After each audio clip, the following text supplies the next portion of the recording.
करने लगे। पैरों में माता पायल बांध देती ताकि मुझे पता चल जाए कि लाला आ रहा है। अब घर के आंगन में क्रीड़ा करने लगे। धीरे धीरे बड़े हुए, घर के आंगन में खेलते खेलते अब कन्हैया ने सोचा कि अब घर में भी हमने खूब खेल लिया, अब हम जाकर कहाँ ब्रज बामाओं के यहाँ क्रीड़ा करेंगे, गोपियों के यहाँ अपनी रास लीला किया करेंगे, खेल खेला। तो सबको बुलाया बच्चों को और कहने लगे कि हमने घर में तो खूब खेल खेला भैया, अब हम जाएंगे कहाँ, गोपियों के यहाँ चोरी करने। तो अब कथा आती है भगवान की माखन चोरी की लीला की।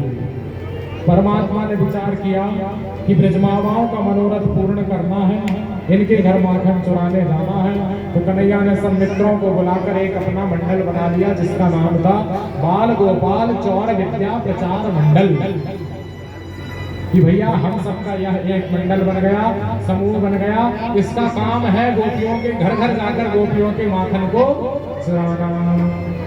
अब कन्हैया ने काम चालू किया। उससे पहले कहते हैं कि सुनो, यदि हम पकड़े जाएंगे तो पिटाई लगेगी भैया। सब बालक कहने लगे बिल्कुल सही कह रहे हैं कन्हैया, मारे जाएंगे। तो कन्हैया ने कहा पहले एक काम करो, अपने अपने घर में चोरी करना सीखो। यदि अपने घर में चोरी करने में सफल हुए तो तुमसे जान लो कि गोपियों के यहाँ भी हम चोरी कर सकते हैं। अब सब अपने अपने घर में चोरी, लाला भी अपने घर में चोरी करना सीख। एक दिन की बात है, मैया यशोदा माखन निकाल रही थी। माखन निकालते कुछ काम आया तो माता यशोदा वहां से खड़ी हुई और गई बाहर काम करने के लिए। लाला ने देखा कि मैया नहीं है, चोरी कर ली जाए, सफल होना है, बार बार प्रयास कर। तो लाला गए मटके के पास और मटके में से माखन निकाल कर लाला खाने लगे। माता यशोदा इतने में आई और पीछे से खंभे से छुपकर माता यशोदा ये सब लीला देख ली। लाला के पास गई, कहने लगी लाला जी क्या कर रहा है बेटा। कान पकड़ा लाला का माता यशोदा। लाला कहते कुछ नहीं भैया, मैं तो बस देख रहा था कि मेरी मैया यशोदा कितनी आलसी हो गई है। देखो ये मटका कब से यहाँ रखा है, इसमें चींटियां झूम रही हैं, इसमें कीड़े झूम रहे हैं, कीड़े मकोड़े यहाँ भ्रमण कर रहे हैं। मैया ये सब माखन खा जाते हैं, इसलिए मैं इनको भगा रहा था। तो मैया कहती है लाला मुंह से भगा, तेरे मुंह में कैसे माखन चल रहे। तो लाला कहते मैया भगाते भगाते मैं मुंह साफ कर रहा था, इसलिए मेरे मुंह में माखन लग गया। मैया कहने लगी लाला चल चल खड़ा हो, फूट यहाँ से। लाला खड़े हुए भागे। लाला ने सोचा सफल तो हो रहे हैं, बच गए, मैया ने आप छोड़ दिए।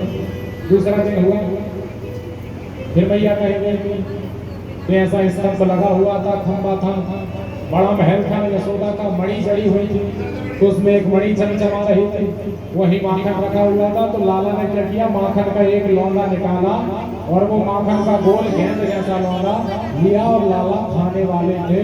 और जैसे ही खाने वाले थे वो खंबे में नजर गई तो लाला ने देखा कि यार वहां से मुझे कोई देख रहा है कि मैं माखन खा रहा हूँ। खुद की ही परछाई थी वो मणि में जो लाला को दिखाई दे रही। लाला कह रहे हैं ये कौन है जो मुझे माखन खाते देख रहा है। लाला उस मणि से कह रहे हैं, उस प्रतिबिंब से कह रहे हैं कि सुनो तुम्हें माखन खाना है तो बताओ, पर तुम माता यशोदा से मत बताना कि मैं चोरी से माखन खा रहा हूँ। तो लाला ने लिया माखन का लौंडा और गए वो मणि के पास, स्तंभ के पास, और अपने ही प्रतिबिंब को लाला माखन खिलाया। माता यशोदा पीछे से देख रहे हैं और जैसे ही लाला ने अपने प्रतिबिंब को माखन खिलाया तो वो तो भैया प्रतिबिंब था, जैसे ही माखन छोड़ा तो पीछे गिर गया। तो लाला गुस्सा करने लगे उस प्रतिबिंब को कि यार गजब कर रहे हैं, एक तो मैं माखन खिला रहा हूँ तुमको भाई और ऊपर से तुम माखन नीचे गिरा रहे हो, चलो अब मैं तुम्हें माखन नहीं दूंगा। इतने में माता यशोदा है कि लाला क्या हो रहा है।